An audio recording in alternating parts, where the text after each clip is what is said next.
Para a turma que está com a Bíblia, abre o Evangelho de João, capítulo 14, versículo 1 e 2. Acharam? Está no amém ou na misericórdia? O Evangelho de João é fácil, né? É fácil achar. Acharam? Tudo bem? Podemos? João 14, versículo 1. Achou? Esse versículo é para ser grifado, regrifado e regrifado. Jesus diz assim em João 14, 1: não perturbe o vosso coração. Coisa linda de escutar, difícil de cumprir. Não perturbe o vosso coração.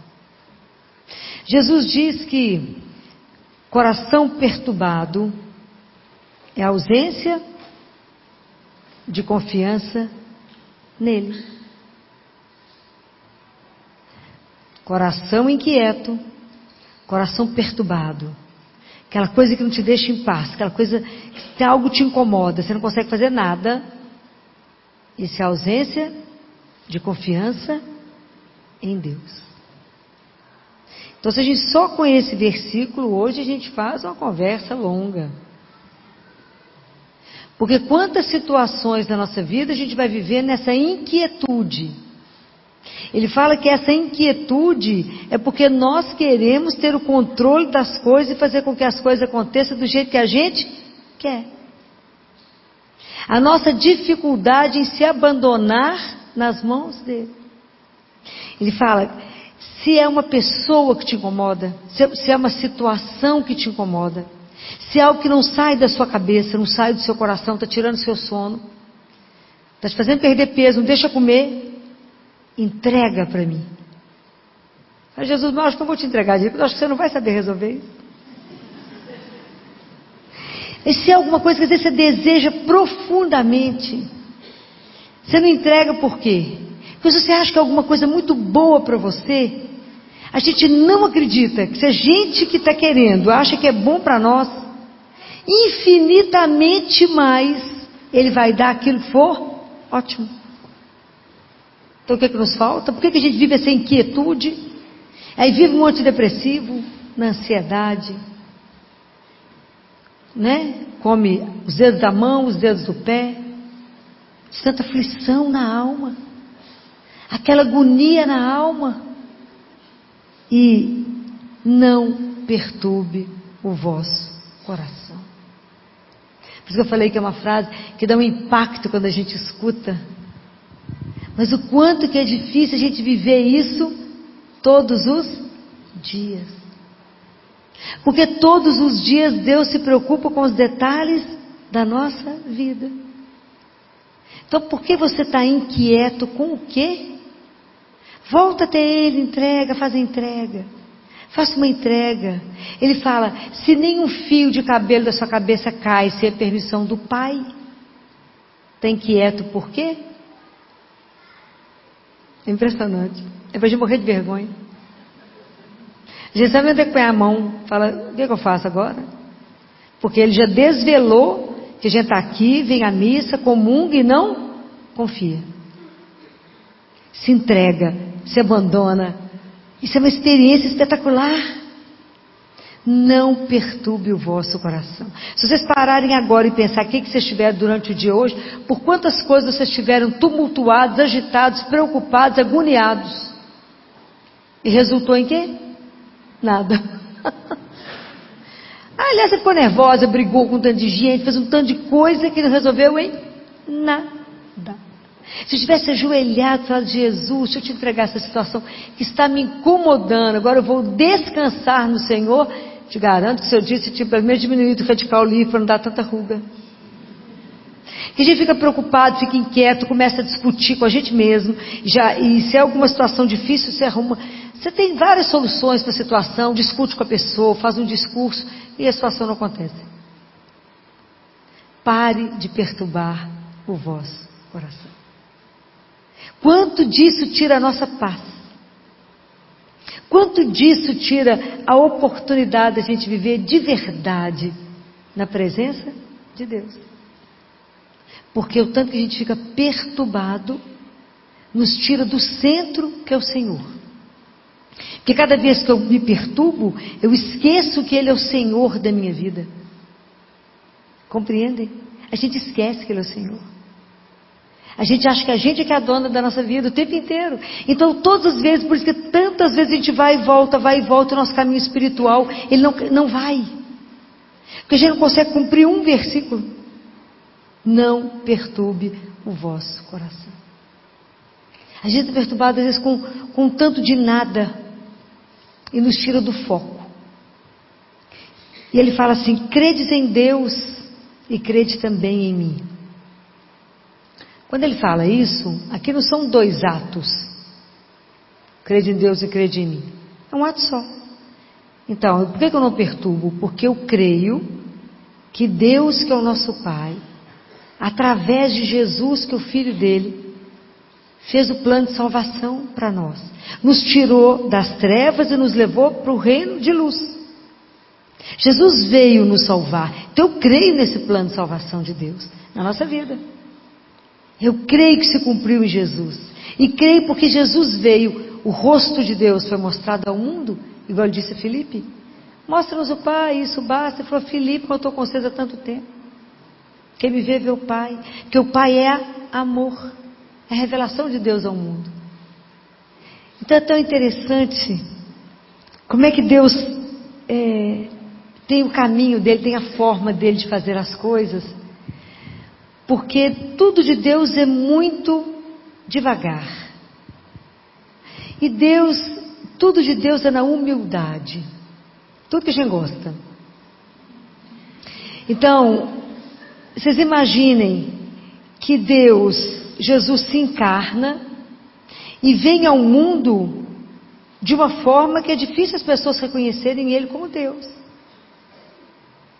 Ele não permitiu ser reconhecido. E aí, Ele passa pela paixão, pela morte e pela ressurreição. A gente gostaria que Ele tivesse feito o quê? Uma coisa espetacular, não era? Falar assim: uau! Ressuscitou. Gostou, já estava resolvido o mundo. O que Ele fez? Se escondeu. De forma que Ele quer que o mundo inteiro conheça através de quê? Através de quê?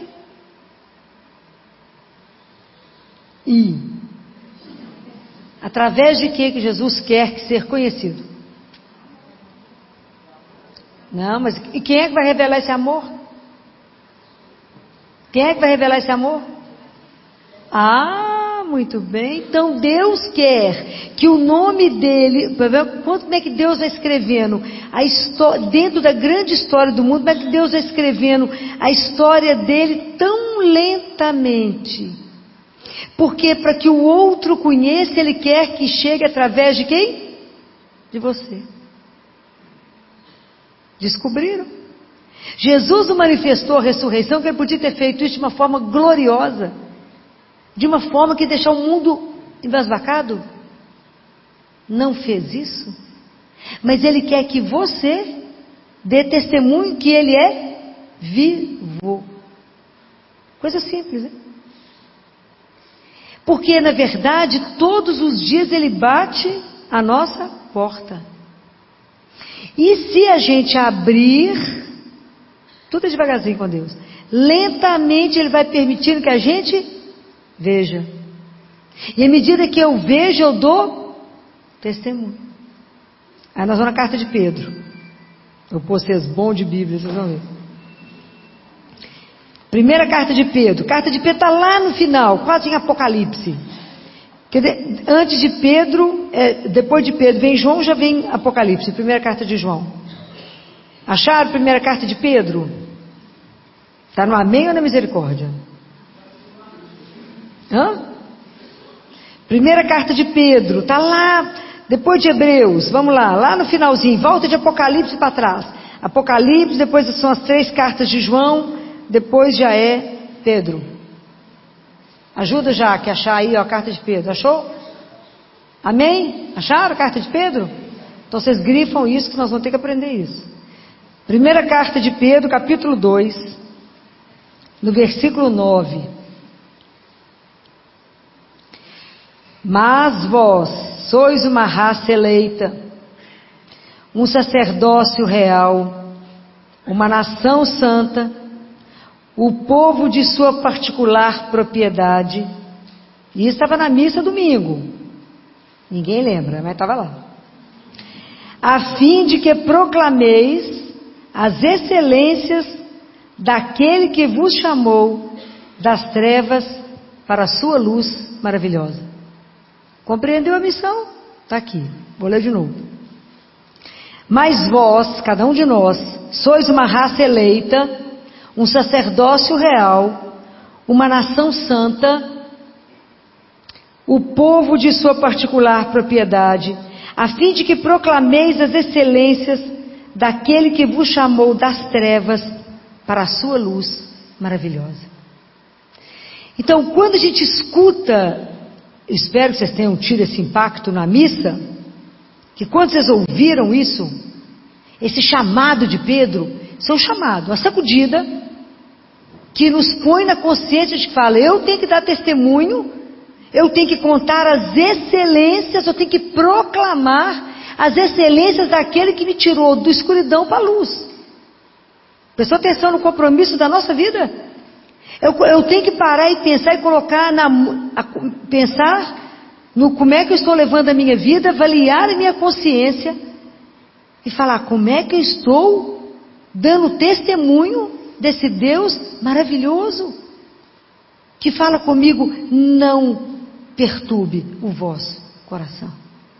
Como é que eu posso dizer a alguém que eu posso confiar, se nem eu vivo essa confiança? Como é que eu posso proclamar que nele eu descanso? Como é que eu posso proclamar que ele é meu refúgio, minha rocha, minha segurança, se eu não confio? Eu tenho que proclamar, então eu tenho que vencer aqui, tenho que renovar o meu compromisso batismal, porque no batismo eu me tornei o quê? O que eu me tornei no batismo? Filho de Deus. Não pode ser esquecido. Com que dignidade eu estou caminhando como filho de Deus? Será que eu estou acertando a minha vida? Que não é uma brincadeira. A nossa vida espiritual não é um conto de carochinha. Deus é real. Que eu tenho que, diante disso aqui, resistir às tentações de Satanás, que só quer mentira, só quer me iludir com uma coisa fácil, só conversa mole, que ele é um mentiroso, e não vai te levar a lugar nenhum, vai te levar a teu lugar. Como diz o padre Paulo, chegar no céu tem um esforço. Porque para não chegar no céu é simples, é só do jeito que a gente está, só deixar na banguela. Seu padre Paulo Ricardo, o caminho já é certo. Para chegar ao céu tem um esforço. Prestem atenção nisso, como é que eu vou dar testemunho? A fim de que proclameis as excelências. Isso é para a gente tremer. Não perturbe o vosso coração. Como que eu, que creio em Deus, posso estar sempre perturbada? Que Deus que é esse que eu creio? Porque eu posso estar sempre inquieta, sempre angustiada, sempre agoniada, sempre aflita. Sabe aquele povo sempre aflito? Fala, minha filha, onde é que você anda? Que agonia de alma que é essa? Conhece Jesus? Não. É muito sério. E aí tem uma outra coisa. Quem está aqui não. Isso aqui vocês vão pensar, né? Bonitinho, tenho certeza. Pode guardar a Bíblia só para semana que vem, não. Todos os dias, pelo menos uma vez por dia, nós rezamos o Pai Nosso. Ok? Quando a gente reza o Pai Nosso, é porque a gente reza automático, né? A gente solta uma primeira e não sabe o que falou. Mas a gente reza assim. Pai nosso, que estais no céu, santificado seja. Qual é a próxima frase? Venha a nós o vosso reino. Se nós somos uma nação santa, um povo escolhido, nós clamamos todos os dias que venha o seu reino, que é um reino de paz, um reino de amor, Um reino onde a gente tem que viver essas excelências, aonde que existe um lugar no mundo que chama o povo à esperança, que dê ao povo a esperança, que mostre para o povo que Jesus é o caminho. Como diz Santo Agostinho, Ele é o caminho. Porque quando a gente acha o caminho, que a gente tem o caminho, falta a meta. Qual que é a nossa meta? Chegar no Pai. E Ele é o único que vai nos levar no Pai. Ninguém mais vai nos levar no Pai. Só Ele. Ele é o caminho que vai nos levar no Pai. Ele é a verdade. Ele é a única verdade que enche o nosso coração de uma alegria que é incontrolável. Só Ele é aquele que dá sentido à nossa vida. Só Ele é essa razão da nossa vida. Porque Ele tem a alegria dessa vida que nos convida a ser eterna. Então Ele é o caminho, a verdade e a nossa vida. Mas como é que eu vou dar testemunho dessa alegria? Como é que eu vou dar testemunho dessa esperança? Se eu nem trabalho para que o reino de Deus aconteça. Para que exista um lugar no mundo onde as pessoas possam estar ancoradas. Eu posso ensinar a elas. Nós temos que proclamar essas excelências. Então tudo isso tem que passar para nós num processo de conversão. Por isso que o nosso processo de conversão é tão lento. Porque os Lázaros continuam existindo. Todos os dias tem Lázaro atrás de nós. Mas como é que com que fruto, né, eu vou servir a Lázaro? Como que eu vou acolher? Como é que eu vou alimentar? Como é que eu vou tirar uma fome, uma sede, agasalhar? Se não for como ele faria. As pessoas têm que ver as nossas obras sem que a gente fale e dê glórias ao Pai. A nossa vida ela tem que ser um testemunho dele. Compreendem? Mas se a gente não acordar para essa frase só, se a gente não for sacudida por essa frase, nós não saímos do lugar. Nós temos que ter um objetivo. Santa Teresa de Ávila falava assim: não se afaste daquilo que é o seu alimento e o seu remédio, que é a santa humanidade de Jesus. Não se afaste. Não desgruda de Jesus. Ele é o nosso caminho, Ele nos conduz, Ele tem tudo para nós. Vocês lembram qual que é o número do Salmo de domingo? Vocês vão ter que começar a prestar atenção na missa, né, gente? Era o Salmo 32, em algumas Bíblias o Salmo 33, que fala lá no versículo 20: quanto a nós esperamos por Yahvé, Ele é o nosso auxílio, o nosso escudo. Será que de verdade Ele é o nosso auxílio? Será que de verdade nós contamos com Ele? E aí nós descansamos nele e falamos: Ele irá resolver a minha vida, Ele irá me ajudar, e eu não preciso desorientar porque Ele cuida de mim. De verdade, vocês sentem isso para descansar no Senhor e falar: só vai acontecer o que Ele permitir, porque eu estou nas mãos dEle. Ele é o meu auxílio, Ele é o meu escudo. Nele se alegra o nosso coração. Será? Será que é nele de verdade que o nosso coração se enche de alegria? Aqui nada, filho, tem que ter alegria no monte de cor do mundo. É impressionante. Quando eu vou falando essas frases para vocês aqui, que nós rezamos esse domingo. Talvez o padre não tenha chamado assim, né, vocês dessa forma, né, para vocês poderem prestar atenção em cada coisa que vocês estão lendo. Por isso tem que ter a Bíblia na mão, tá vendo como é que é diferente? E é o seu nome santo que confiamos. Ai, que coisa mais linda. Porque quando a gente fala o nome, quando você está muito atormentado com tanto problema, que você fala o nome dele, você fala Jesus, isso já é uma oração. Só de você escutar o nome dele, você já não fica bamba. Não, eu já fico bamba. Fala, ele é real. Quando você está muito cansado, você olha para o lado e fala: ele está aqui, porque ele prometeu que estaria comigo, e que aonde eu for ele estará, e vai me conduzir, vai me guiar. E se eu levo para ele uma preocupação, eu falo: Jesus, olha essa situação, e ele vai me dar um retorno. Isso é encantador. Que Deus é esse que permite uma relação de tanta intimidade, que qualquer coisa que me tirar a quietude do meu coração, eu posso ir lá e contar para ele, e ele vai ter uma solução para mim, porque ele não pode abandonar aquele que confia nele. Ele vigia, né? É lindo isso, né? Porque aqui no versículo 18 diz que o olho de Yahvé está sobre os que o temem, sobre aqueles que esperam o seu amor. Pode imaginar isso? O olhar dele está sobre nós que confiamos nele. Ele fala para Santa Catarina de Siena: eu não posso decepcionar meus filhos que confiam em mim. Não posso. Então a gente ficou pedinte diante dele. Já pedinte, a gente fica paradinho olhando para a cara dele, esperando ele fazer. Fala: Jesus, o senhor está prestando atenção que está faltando esse negócio. Igual Santa Madre Teresa fazia com ele. Vocês já leram as histórias de Madre Teresa? Senhor, está faltando leite para o povo, faltando leite para os meninos, tem que dar leite. Você tem dinheiro? Não, tem não. Fui lá e falei com ele: Jesus, não tem leite não. O jornalista falava com ela: mas e agora? Uai, eu já falei com ele. Aí de repente o prefeito cancela todas as aulas no dia, todos os leitos foram para quem? Para Madre Teresa. O jornalista ficou assustado, ela falou: eu falei com ele, ele mandou. É essa confiança simples de que ele escuta. Aonde que ele vai estar vivo? Que eu posso conversar assim com ele? Aonde? Aonde? Ah, muito bem. Você já vieram visitar ele quantas vezes essa semana? Já? Isso? Tudo que acontecer, corre aqui e fala que eu vi, que eu te contar um negócio. Vai que você não viu? Faz de conta que você não viu, faz cara de surpresa, vou te contar uma história agora.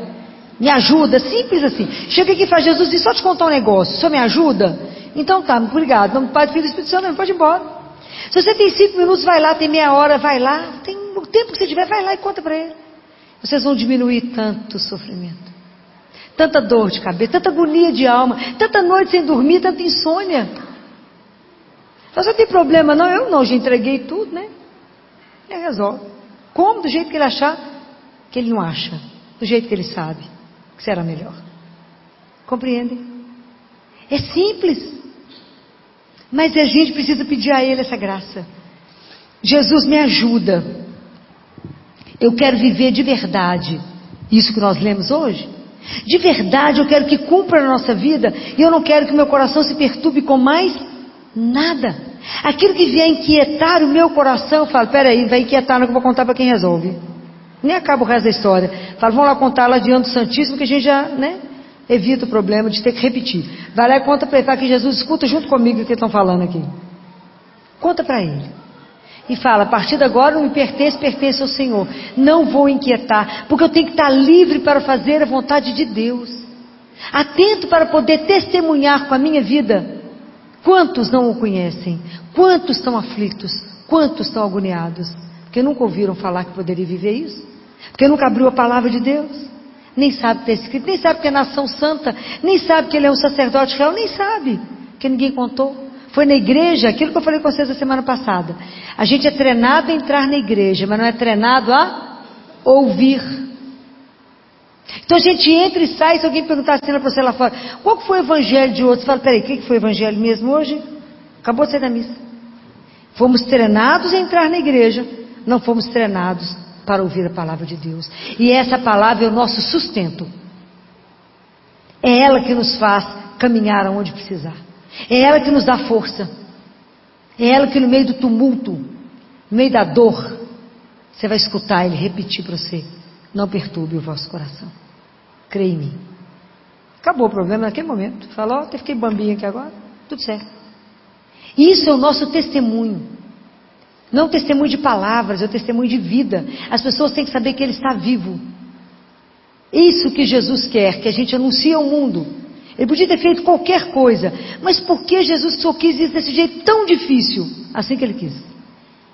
É assim que ele quer ser conhecido, pelo seu testemunho. Então vocês imaginaram, a partir de agora, qual é a grande dimensão da vida de vocês? Não há nenhuma vida que seja um acaso. Não há nenhuma vida sem importância diante de Deus. Você tem que testemunhar o Senhor, nem que seja por uma meia dúzia de pessoas que Ele colocar no seu caminho. Não podemos esconder essa luz que já foi acesa no coração de vocês. A gente não esconde, não é assim que está descrito? A gente coloca no alto. Ilumina a vida do outro. Não tenha medo de anunciar que Jesus é o mesmo ontem, hoje e sempre. Não tenha medo. Não tenha medo de anunciar esse Deus de amor. Não tenha medo de anunciar esse que é seu auxílio, a sua força, que é aquele que te dá coragem, é aquele que te sustenta no olhar. Experimentem isso quando você estiver muito cansada, e você fala assim: tem um olhar que me sustenta, tem um corpo que me carrega. Quando eu recebo a Eucaristia, tem um corpo que me carrega, por isso que eu dou conta do que precisar, porque é Ele que é o meu sustento. Dê esse testemunho, coloque nas pessoas o desejo de viver com esse Deus. O cristianismo é a religião do desejo. É preciso desejar Deus. Deus não é imposto, Ele é um desejo. Pode imaginar caminhar com Ele? Estar na presença de um Deus vivo, isso não tem preço na nossa vida. Então vamos pedir a Ele, que nessa noite, por intercessão de Nossa Senhora, que Ele derrame sobre todos nós as graças de poder viver com Ele, sabendo que Ele é o único caminho, que somente Ele tem o melhor para nós, só Ele nos conduz para o melhor, só Ele tem esse caminho, só Ele tem a verdade que enche o meu coração de uma alegria que é indizível, que mesmo diante do sofrimento, diante do mundo do avesso, tem uma paz que a gente passa por qualquer situação, e que só Ele tem a vida que me promete, que me dá a certeza da esperança. E nós cristãos temos que ser a fonte de muita alegria para muita gente, porque a fonte da alegria é Ele, mas eu tenho que mostrar essa alegria e ser a fonte dessa esperança, arautos da esperança, de uma esperança que está ela tem uma base, ela é sustentada pela palavra, que é Ele, que não mente. É isso que nos faz. A gente sabe que essa palavra, ela nunca vai nos decepcionar. Então a nossa esperança está nele. Então por isso nós podemos nos encher de alegria e caminhar na certeza de que temos um Deus vivo, esse Deus que cuida. Então que vocês saiam daqui hoje pensando nisso que eu estou dizendo para vocês.